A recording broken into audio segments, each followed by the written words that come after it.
ఆ పిల్లడికి అవసరం అయ్యేటప్పుడు మన దగ్గర ఎన్నాళ్ళు చదువుతాడు అంటే మా దగ్గర 5 years పిల్లాడు ఉన్నాడు తర్వాత విత్డ్రా అలా కాకుండా పిల్లాడికి ఒక 8 సంవత్సరాలు ఒక 18 years ఏదంటే ఒక మంచి పొజిషన్లోకి వచ్చాడు పిల్లాడు, లేదు వాళ్ళ సిస్టర్ వచ్చారు, ఏదో మ్యారేజ్ అవసరం, పేరెంట్ ఉన్నారు సార్, మ్యారేజ్ అవ్వాలి అనుకునేటప్పుడు చాలా యొక్క వెసులుబాట్ల ఖర్చులు ఇవన్నీ న్యాయించి సేవ్ చేసుకున్న అమౌంట్తోనే పెళ్ళిళ్ళు చేస్తారు.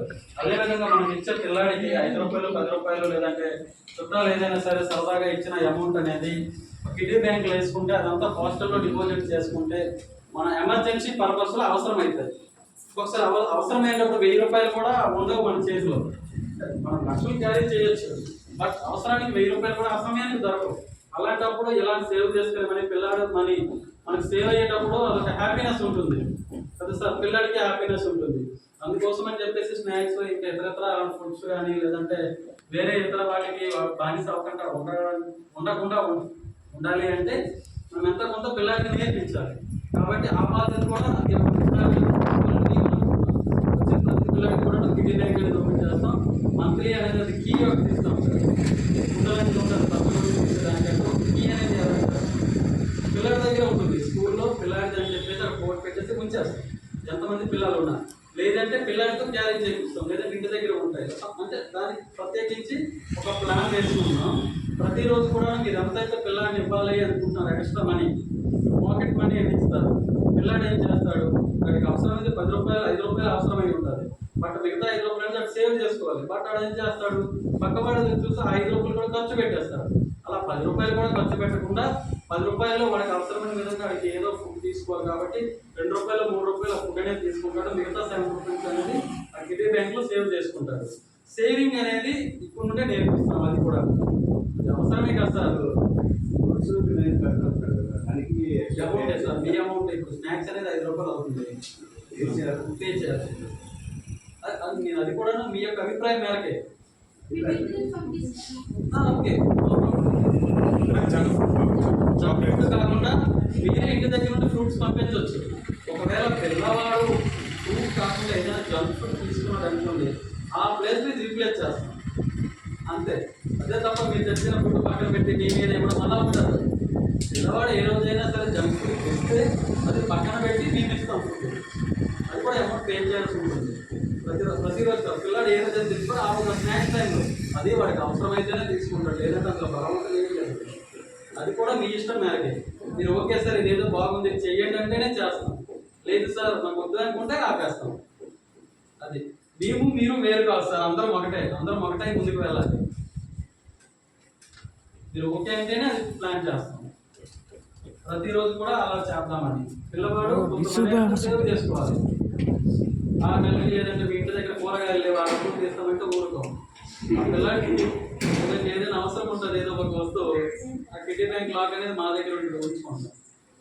ఇంటి దగ్గర అంతే కదా, మా ఇంటి దగ్గర ఉన్నాయనుకోండి అది చేస్తామని కూరగాయలు లేకపోతే ఇంకేదైనా ఇతర వస్తువులు కొనేస్తాం. అలా కాకుండా అది కేవలం కొన్ని సంవత్సరాలు ఆ అమౌంట్ ఉండాల్సిందే. ఆ అమౌంట్ బ్యాంకులో వేసుకోవాల్సింది, పోస్టల్లో అకౌంట్ అటు ఓపెన్ చేసి మంత్లీ వెళ్ళి ఆ అమౌంట్ 500 అవన్నీ 1000 అవన్నీ ఆ అమౌంట్ అనేది డిపాజిట్ చేయించే విధంగా మన జరగా ఉంటారు. కాబట్టి వాళ్ళ చేత వేయిస్తాం. ఎంత వేయించామని కూడా ఎంత అమౌంట్ అయింది కూడాను మంత్లీ మీటింగ్లో మీ నుండి క్లారిటీ తీసుకుని ఆ అమౌంట్ అనేది పోస్టల్లో వేస్తాం. మాకు ఈరోజు వచ్చింది 10 రూపాయలు అని చెప్పేసి పరిగెట్టి వెళ్ళి పోస్టల్లో వేయాం. ఆ రోజు నెల రోజులకు తగ్గట్టు 500 అయిందా 1000 రూపాయలు అయిందా ఆ అమౌంట్ అనేది మేము క్యారీ చేసుకొని పేరెంట్స్ మీటింగ్లో మంత్లీ పేరెంట్స్ మీటింగ్లో అది ఫైనలైజ్ చేసుకొని అది కూడా ఎక్స్ట్రా కరికులం సార్, 1 కరికులం అంతే. ఆ అమౌంట్ అనేది ప్రతి నెల మేమే వెళ్ళి హాస్టల్లో వేపిస్తాం. లేదు మీరు అందుబాటులో మేము లేమనుకున్నప్పుడు పేరెంట్స్ చేత వేయిస్తాం. బిల్ అనేది మాకు తెచ్చేవాళ్ళు, లేదా మీ వేసిన బిల్ అనేది మీకు చూపిస్తాం. మీకు ఓకే అనుకుంటేనే సార్ పిల్లలకి నేర్పించాలి కదా సార్. రేపు పొద్దున పిల్లవాడు రేపు పొద్దున వాళ్ళ అక్క ప్రతిసారి కూడా అదే అంటున్నా, అక్క చెల్లి లేదంటే అమ్మకి ఎమర్జెన్సీ పర్పస్ అది యూజ్ అవ్వాలి అంతే. అదొక మాకు థాట్ సార్ అంతే. రూట్ రిడ్జ్ అనేది కూడాను వేరే ఎక్కడి నుండి వచ్చిన పేరు అలా ఏం కాదు సార్, చాలా ఆలోచించి న్యూమరికల్గా పెట్టింది. రూట్ అంటే వేరు సార్, రిడ్జ్ అంటే శిఖరం. దానికి సబ్ టైటిల్ వచ్చేసి బిగిన్ టు ఫ్లై. వేరు నుండి శిఖరం వరకు పిల్లల్ని ఎదగనిస్తాం. అంటే ఒక మెట్లు, ఇప్పుడు ఇంటి మేడకాలంటే మెట్లు అవసరం కాదు సార్, ఆ మెట్లలో మేము ఉపయోగపడతాం. అలా మేము చేయాలంటే మీ సహాయ సహకారాలు ఇప్పుడు ఎలా అయితే ఉన్నాయో ఫ్యూచర్లో కూడా అలానే ఉండాలి సార్. ఖచ్చితంగా కి ఐఎన్ వస్తాయి సార్. అది కూడా ఇట్లా డోర్స్ ఉన్నాయి. ఆ డోర్స్ ప్లస్ వర్క్ అనేది 2 రోజులు ఈ 10 డేస్లో ఒక సైడ్ కూడా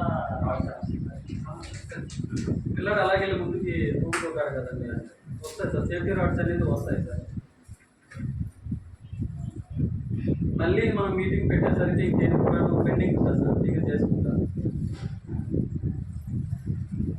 మా ఇంకేమైనా చెప్పాలనుకుంటే సార్ చెప్పండి, పర్లేదు. ఇదే మీ మార్చి